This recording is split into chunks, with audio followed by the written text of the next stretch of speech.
Assalamualaikum warahmatullahi wabarakatuh. Saya Syarifah Rufaida dari Program Studi Ilmu Hukum, Mata Kuliah Hukum Internasional, Universitas Islam Negeri Sunan Kalijaga, Yogyakarta akan mempresentasikan terkait hukum diplomatik dan konsuler, yang dimana terdapat 6 poin pembahasan. Yang pertama, pengertian diplomatik dan konsuler. Yang kedua, sejarah hukum diplomatik. Yang ketiga, pembentukan utusan diplomatik dan konsuler. Yang keempat, klasifikasi utusan diplomatik dan konsuler. Yang kelima, hak-hak utusan diplomatik. Dan yang keenam, akhir perutusan diplomatik dan konsuler. Hukum diplomatik dan konsuler.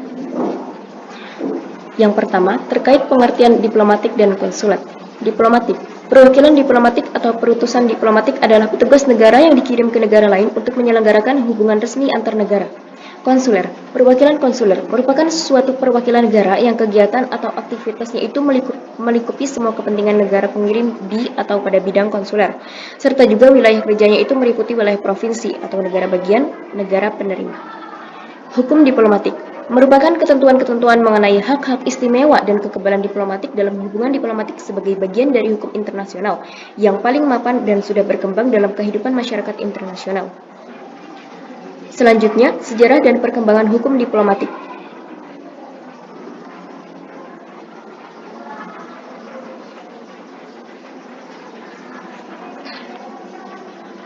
Pada awalnya, hubungan internasional hanya dilaksanakan berdasarkan kebiasaan internasional di dalam masyarakat-masyarakat internasional. Dalam perkembangannya pada tahun 1815 melalui Kongres Wina, raja-raja yang ikut dalam konferensi tersebut menyepakati untuk mengkodifikasi hukum kebiasaan menjadi hukum tertulis.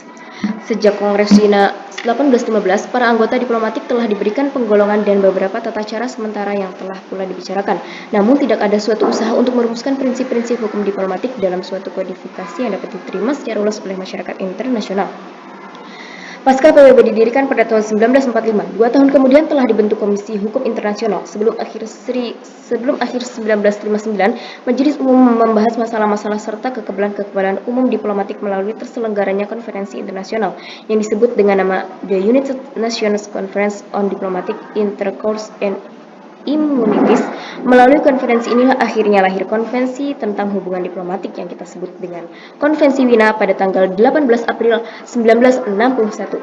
Dengan kegiatan Komisi Hukum Internasional selama ini, khususnya dalam rangka kodifikasi hukum diplomatik, telah banyak permasalahan yang menyangkut hukum diplomatik, antara lain adanya ketentuan-ketentuan yang mengatur pembentukan misi-misi diplomatik, konsuler, misi-misi khusus, pencegahan dan penghukuman kejahatan terhadap orang-orang yang secara internasional perlu dilindungi, termasuk para pejabat diplomatik dan lain sebagainya. Kemudian, pembentukan utusan diplomatik dan konsuler.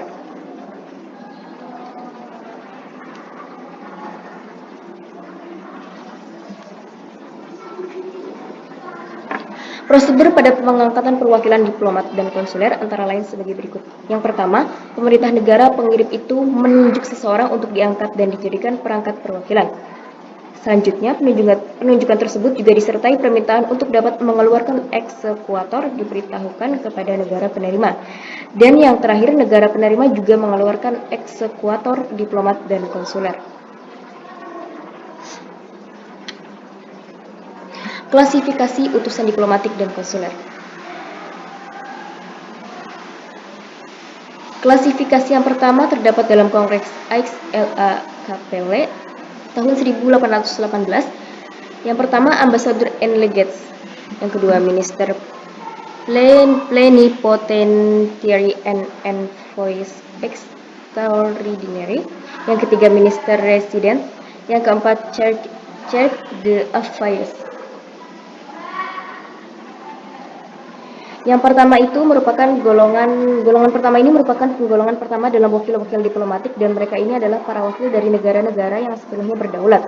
Dan yang kedua itu merupakan wakil diplomatik tingkat 2. Yang ketiga ini yang ditambahkan dalam Kongres AIX-LA-KPW 1818 dan dalam Konvensi Wina 1961. Golongan ini tidak lagi dimasukkan. Dan yang keempat itu, wakil dalam golongan ini tidaklah diangkat oleh kepala negara, melainkan oleh Menteri Luar Negeri dari negaranya. Kemudian terdapat juga dalam Konvensi Wina pasal 14. Yang pertama, duta besar atau nuntius diakreditasikan pada kepala negara dan kepala misi lain yang sederajat. Yang kedua, duta, menteri, dan internuntius diakreditasikan kepada kepala negara, dan yang ketiga, kuasa usaha diakreditasikan kepada menteri luar negeri. Kemudian, hak-hak utusan diplomatik.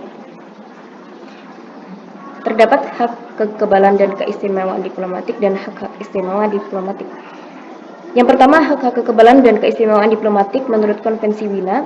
Yang pertama itu ada kekebalan atas diri pribadi, kekebalan keluarga seorang pejabat diplomatik, kekebalan dari yurisdiksi sipil dan kriminal, kekebalan dari kewajiban menjadi saksi, kekebalan kantor perwakilan negara asing dan tempat kediaman wakil diplomatik, dan kekebalan korespondensi.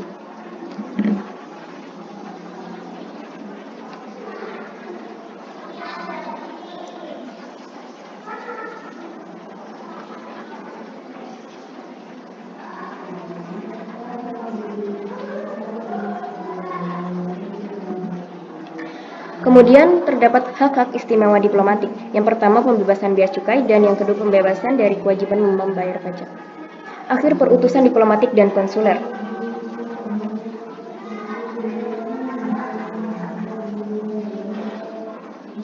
Akhir perutusan diplomatik dan konsuler. Kekebalan diplomatik berakhir ketika fungsi-fungsi dari seorang pejabat diplomatik telah berakhir.